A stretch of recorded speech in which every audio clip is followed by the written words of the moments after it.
Hi everyone, good morning. तर आजचा video जो आहे तो खूप दिवसांनी, मला वाटते 3-4 दिवस झालं गेले मी काहीच व्हिडिओ अपलोड केलेला नाही आहे.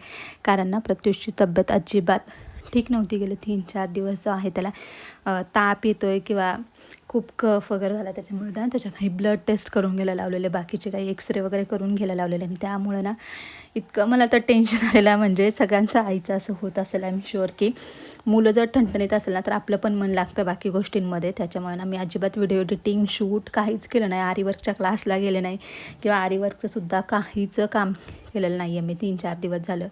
आणि सगळ्यांचंच असं असेल की आपलं म्हणजे कुठेच मन लागत नाही. माझं तर नव्हतंच लागणार कुठेच मन. प्रत्युषला रिपोर्ट्स जसे करायला सांगितले ना, मला इतकं टेन्शन आलं की का रिपोर्ट सांगितले असतील किंवा त्याच्यानंतर ठरणार होतं की ॲडमिट करूयात किंवा नाही करूयात. आणि देवाच्या कृपेने सगळे रिपोर्ट्स नॉर्मल आलेत, ब्लड टेस्ट नॉर्मल आल्या, चेस्ट एक्सरे नॉर्मल आले. आणि तेव्हा कुठे जाऊन आता माझ्या जीव आला की चला आता प्रत्युष नॉर्मल आहे, ठणठणीत होतं आहे. म्हणजे गोळ्यांवर सगळ्या गोष्टी निभावलेल्या आहेत. बाकी ॲडमिशनची वगैरे अजिबात काही गरज पडलेली नाही आहे. म्हणजे नुसतं त्याला ब्लड टेस्टसाठी घेऊन गेलो होतो ना, तेव्हाच मला इतकं वाईट वाटत होतं की ब्लड घेताना, म्हणजे आपण आई म्हणून किती स्ट्रॉंग असलो ना तरी तेवढ्याच आपण आई म्हणून खूप वीक असतो. म्हणजे त्याला साधी एक सुई टोचवणंसुद्धा माझ्यासाठी जगातला असं वाटत होतं सगळ्यात पेनफुल मोमेंट आहे हा. मला इतकं वाईट वाटत होतं ना की मला शब्दात सांगू शकत नाही. आणि आय एम शुअर की तुम्ही सगळे समजून घ्याल मला काय वाटते किंवा मला काय म्हणायचं. ज्या कोणी आई असतील ना त्यांना ही गोष्ट न सांगता लगेच कळून जाऊ शकते. तर आज थोडंसं प्रत्युषला बरं वाटत होतं म्हणून म्हटलं चला काहीतरी शूट करूयात किंवा काहीतरी काम करूयात. आणि म्हणून मग हा व्हिडिओ जो आहे तो एडिटिंगला घेतला, शूटला घेतलेला होता. तर चला आज लवकरच दुपारी ना जेवण वगैरे झाल्यानंतर पाणीपुरीचं सामान बनवायला जे आहे ते घेतलं होतं, जेणेकरून मला थोडा जास्त वेळ मिळेल. जेवणानंतरची सगळी भांडी वगैरे पण म्हटलं आत्ताच आवरून ठेवा, कारण ना मग 4 वाजता लगेच सामान बनवायला घ्यायचं आणि लगेच 5 वाजता गाडीवर जे आहे जायचं असतं. मला खूप कमी वेळ जो आहे आरीवर्कसाठी मिळतो. आणि त्याला ना खरं तर म्हणजे त्या गोष्टीसाठी वेळच खूप महत्त्वाचा आहे. आपण तास 2 तास 3 तास बसलो ना तरी कमीच आहे. आणि मला या सगळ्यामुळे ना खूप कमी वेळ मिळतो. म्हणजे गाडीचा असो किंवा प्रत्युषची आता तब्येत ठीक नव्हती त्याच्यामुळे सुद्धा खूप वेळ कमी मिळत होता. म्हणजे लिटरली ना मी 4 दिवस हातच नाही लावला त्याला. क्लासला पण नाही गेले, क्लासला पण सुट्टीच घेतली, कारण माझा क्लास संध्याकाळी असतो, घरी यायला उशीर होतो. आणि प्रत्युषचा ताप काही थांबत नव्हता म्हणून मला क्लासला पण जायची अजिबात इच्छा नव्हती. आज कुठे जाऊन त्याला छान तो खेळतोय, बरा होतोय, म्हणजे रिकवर होतोय गोळ्या औषधांनी. म्हणून म्हटलं चला आपण आपल्या कामाला पण थोडीशी सुरुवात करावी. मी हा माझा ब्लाऊज जो आहे रेड कलरचा तो करायला घेतला आहे, म्हणजे माझाच ब्लाऊज आहे हा. आणि म्हटलं ट्राय करूया आपल्याला ब्लाऊज जमतो आहे का. मस्त रिंग वगैरे, आता हे कापड जे आहे ना टफेटा सिल्क आहे, तर छान हे टाईट बसतं. आणि आरी वर्कचं काय आहे की जर हे कापड आपण छान टाईट बसवलं ना तरच वर्क जे आहे पटापट आणि छान स्मूथली होतं. जर कापड जर थोडंसं जरी लूज असेल ना तर वर्क करताना खूप त्रास होतो, खूप धागे निघतात किंवा ती निडल जी आहे ना ती खूप अडकते, खूप त्रास होतो. तर म्हणून हे सगळ्यात पहिलं असं टाईट करून घेतलं छान कापड. त्याच्यानंतर हा स्टँड खूप डुकडुक करत असं, म्हणजे खूप हलतो येतो, त्याच्यामुळे त्यालाही छान असं टाईट करून घ्यायचं. आणि माझा ब्लाऊज आता खूप डोक्यात छान डिझाईन चालू आहे की असं बनवूया तसं बनवूया.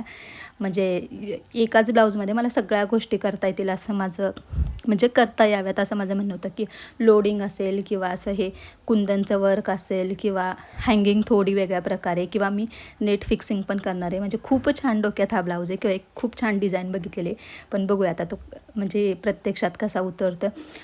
जेवढ्या लवकर हा ब्लाऊज करता येईल तेवढ्या लवकर करणार आहे, कारण रिंगला ना खूप दिवस कापड आपण लावून ठेवू शकत नाही. म्हणजे 1 महिना 2 महिने 3 महिने पटापट जो आहे ब्लाऊज उरकून घ्यावा लागतो. कारण हे कापड टफेटा सिल्क याला तर काही नाही होणार, पण त्याच्यावरचं जे मटेरियल आहे ना ते काळं पडू शकतं हवेमुळं वगैरे.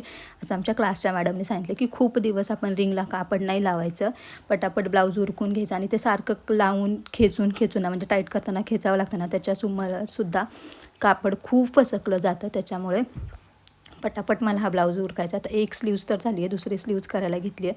मस्त चंद्रकोर जे आहे मी बटर पेपरवरती ना छान आखून घेतलेली होती आणि ती मी फक्त त्याच्यावरती आता ट्रेस करणार आहे. तर एका साईडची अशी छान डिझाईन आहे. आता मी कोणते शुगर बीट्स वापरले ना, इकडे 2 कलरचे होते, कोणते शुगर बीट्स वापरले हेच लक्षात येत नव्हतं, म्हणून ते मॅच करून बघत होते. आणि चला जेवढ्या लवकर हा ब्लाऊज होईल ना तेवढ्या लवकर मी तुमच्याशी शेअर करायला, म्हणजे मी तुम्हाला दाखवेलच हा ब्लाऊज कसा बनला आहे किंवा कसा बनतो आहे. आणि खूप छान खरं माझ्या डोक्यात याच्यावरती आयडिया आहे की मला सगळं या ब्लाऊजवरती करायचं आहे. म्हणजे जेवढं काही शिकवलं आहे ना, नेट फिक्सिंग असेल किंवा लोडिंग असेल किंवा अजून छान छान एक्सपेरिमेंट असेल, नेटवरती वर्क असेल, ते सगळं मला करायचं आहे या ब्लाऊजवरती. पण कधी होईल मी सांगू शकत नाही अजिबात.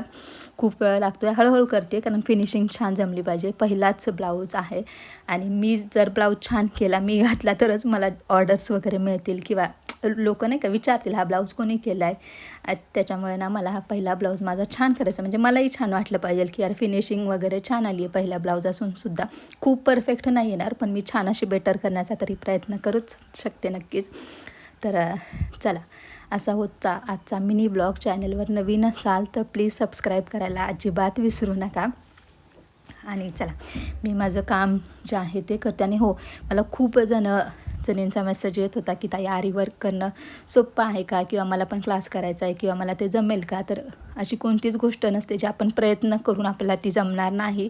थोडंसं बारीक काम आहे, वेळ खूप जास्त द्यावा लागतो. बाकी मग सगळ्या गोष्टी शिकल्या तर खूप छान प्रकारे जमू शकतात. तर चला, भेटूया नेक्स्ट व्हिडिओमध्ये. तोपर्यंत बाय, काळजी घ्या.